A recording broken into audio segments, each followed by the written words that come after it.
What's happening in Gaza is the shame of the century. Gaza has been erased. There is almost nothing left other than the despair of people who continue to perish there. Look at the acts of torture. Look at who's being killed. Doctors, nurses, students, mothers, children. 17,000 children. To look at what the soldiers have done and said, and then have the courage to say that this is not genocide. This genocide would have not been possible without the shocking cover-up by the media. The role that corporate media played in justifying crimes, in spreading misinformation, like the 40 beheaded babies. We have some really disturbing new information out of Israel. The Israeli Prime Minister's spokesman just confirmed babies and toddlers were found with their heads decapitated in Kfar Aza in southern Israel after Hamas attacks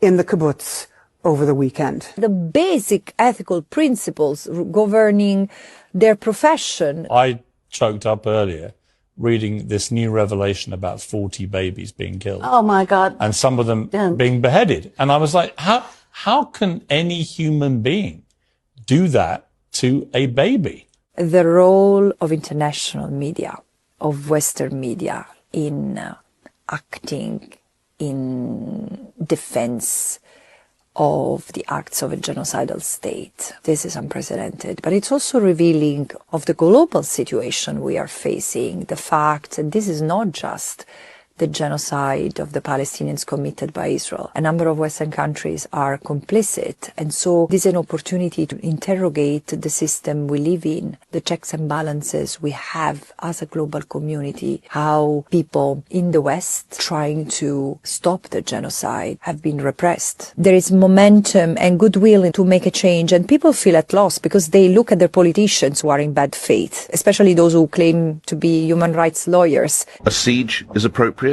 Cutting off power, cutting off water?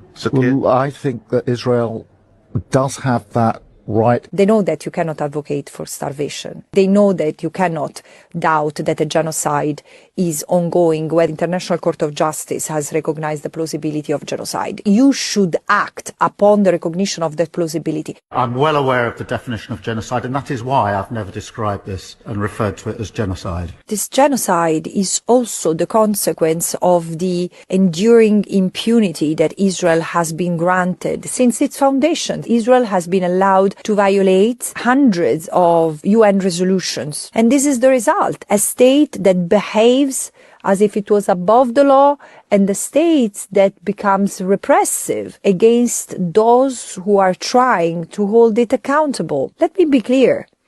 I have nothing against the State of Israel. The State of Israel is a recognized member of the United Nations, and because of this, I've always respectfully, since the beginning of my mandate, trying to engage with the State of Israel.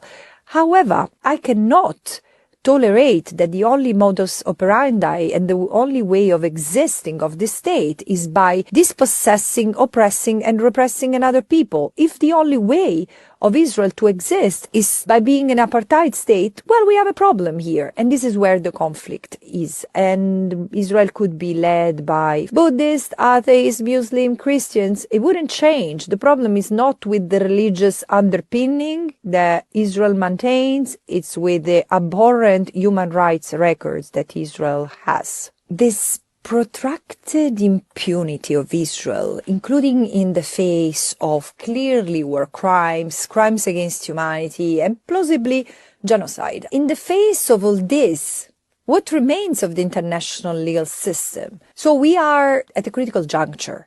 We still have the possibility to step back from the precipice we are staring at.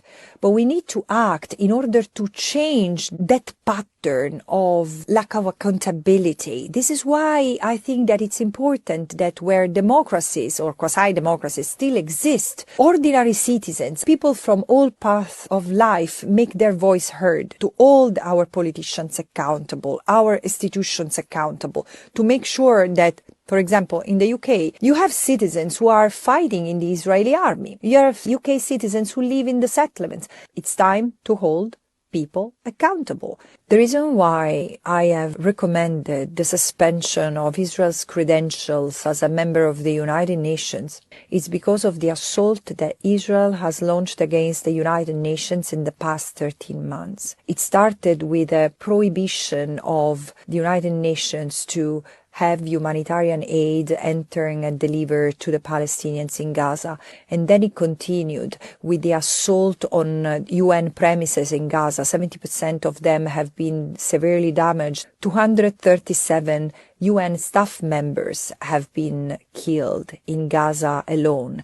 UN peacekeepers have been attacked, and they continue to be attacked in Lebanon. And there has been an entire smear campaign against the United Nations, starting with UNRWA, and then the Secretary General who's been declared persona non grata, together with myself, and the General Assembly, and the Human Rights Council, the International Criminal Court. Every one of us has been accused either of being anti-Semite or supporting terrorism, or both.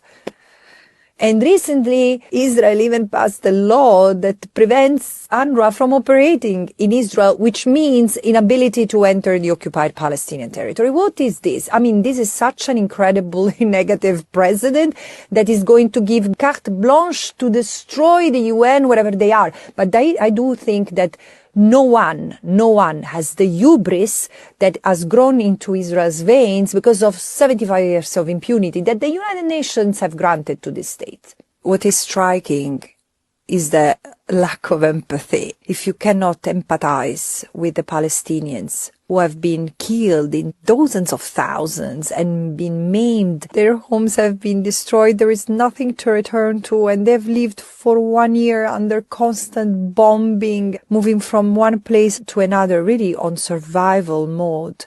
How cannot we empathize with them?